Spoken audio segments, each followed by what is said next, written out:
My name's Harriet. I hack your AI so the bad guys can't.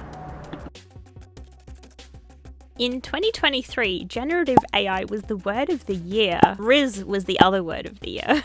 Well, technically there were two words of the year, depending on which sources you prefer. But I find this fascinating because in the circles that I'm in, which are, nerdy AI and cyber people, I say that in the most loving way. I'm a massive nerd. We obviously talk about AI a lot, including generative AI. And so it was surprising and interesting for me to hear that generative AI is talked about by many other people too. Now, in many of the conversations that I'm in about generative AI in particular, it's usually about people who are fearful of generative AI as sort of a more risky or dangerous kind of AI than other kinds of AI. Now, why is this? Let's dive into that. Welcome back to my channel. I'm Harriet. I missed the boat of computer hacking, so now I hack AI instead. A good way of describing generative AI at a high level is like Lego blocks. So imagine that I've built a city out of Lego blocks. And then I've broken that city apart, and out of all of those blocks, I've decided to build something different.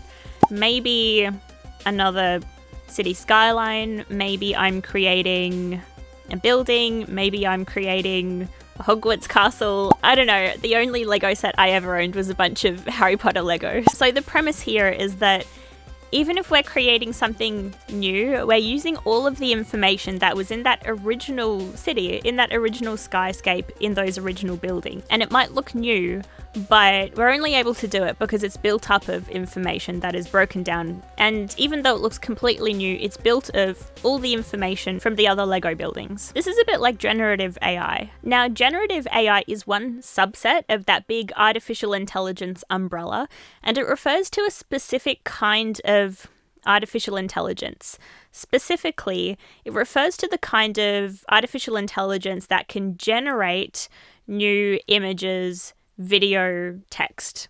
So things like DALL-E 2, where you can input a prompt and receive new content. That's actually how I created the profile image for my Harriet Hacks channels. This technology is also used for deepfakes. So when we're creating a very realistic video of one celebrity saying something that they never said before, we're able to do that because we're combining information about that celebrity and someone else who said a particular thing. There's other resources, including this person does not exist, where every time you refresh this website, you get a new face of a person that does not exist. There is also this cat does not exist for the cat lovers out there. This is also the premise behind chatbots as well. So the large language models that power chatbots, they're creating new text based on lots of examples of other text they've seen before. They've been fed basically the entire internet. Now, the reason that people are so much more concerned about this kind of artificial intelligence is because you can see how it can be misused possibly more easily than other forms of artificial intelligence that just create clusters, make predictions, and make classifications. You can see how creating deepfakes can be a real problem for misinformation and disinformation because it can look like someone saying something when they really didn't. And the use of content created by generative AI can obviously help fraudsters to commit scams or criminals. So how is this new content actually created? What does it mean to, combine a representation from two things to create something else? What is this pile of Lego blocks in the context of a model? So if we pair it right back to the beginning, if we think back to the origin of how this kind of technology even started, we have this idea of encoders and decoders. So in all generative AI systems, and many others actually, but it's more important in this particular use case, you have this idea of a latent space or an embedding space. And it's basically this sort of mathematical space that is held within a model that helps it to understand relationships between things. So if I have my original cityscape built out of Lego and I break all of that down, the nature of breaking it down means that the buildings that were on the far left, all of those Lego blocks are probably also going to be on the left. And the buildings that were on the far right, once I've broken them down, they're also on the right.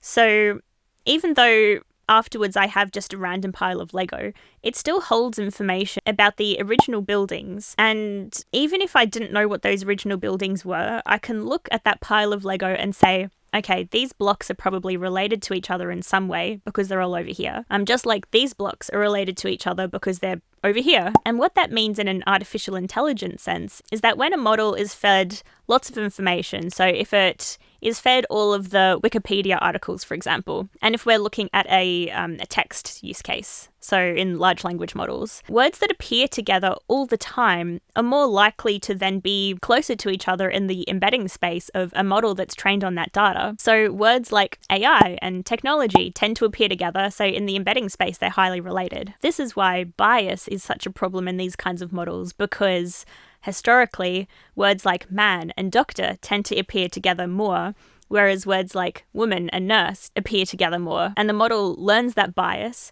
by storing those two concepts closer together in the embedding space. So when I'm creating new content, basically I'm asking it to pull information from here and here to create something new. And that's how it can look totally different at the end, because it is something that's totally new, but it can include information from two completely different sources. So that is how, if I want to combine the actor Morgan Freeman and a speech by Joe Bloggs, then if I have access to the model's embedding space and I know where those concepts are, I can create new content by directing it to these two locations in the embedding space. So when I go to DALL-E to create a new image, when I created my profile picture, for example, I asked for a hacker at a keyboard. It therefore pulls information from the space for hacker, the space for computers, and it combines them. Obviously, all of these examples were men, so I then had to add a lot of other information and context for it, so it could create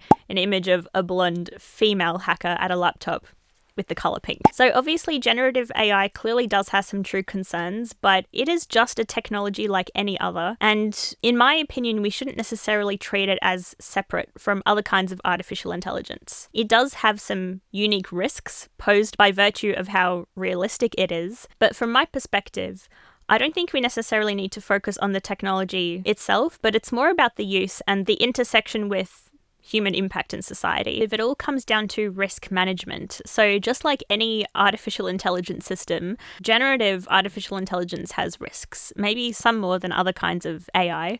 But at the end of the day, it really comes down to how an organization is using that kind of generative AI, what the severity of potential events or incidents, the likelihood of those happening, and what the actual impact of that is. And then coming up with risk-based mitigations to either minimize the risk, so that could be changing what kind of data it has access to, how it's used, how many different controls there are, who's allowed to use it. I think when we think about generative AI, we're not usually thinking about its use by us or in our own organizations. We're thinking about how someone bad could use it, right? So in our organizations, it's important to ensure that if we're creating solutions or products or generative AI models, then we're putting appropriate safeguards in place to make sure that people can't misuse them. And then it's really more of a government responsibility to make sure that there are regulations to prevent criminals or threat actors from using generative AI. But at the end of the day, it all comes down to risk. And there are many things that we as individuals can do to ensure that we're not falling victim to deepfake related scams, and they're very similar to the same kind of advice that we already get about, phishing emails and scams. There are lots of little things we can look out for in generative AI systems. For example, maybe the mouth doesn't quite match up to what they're saying, or maybe we need to do a quick Google search, or we need to call someone to check if this information in front of us is really valid. For example, I know that there are lots of scams related to deepfake videos and audio. So someone might call pretending to be someone you know, and that voice sounds like that person you know. But if you ask for details, if you go back to the original source, if you follow all of the same advice around scams, that typically does also apply to generative AI related scams. And for all the other edge cases where generative AI might present a true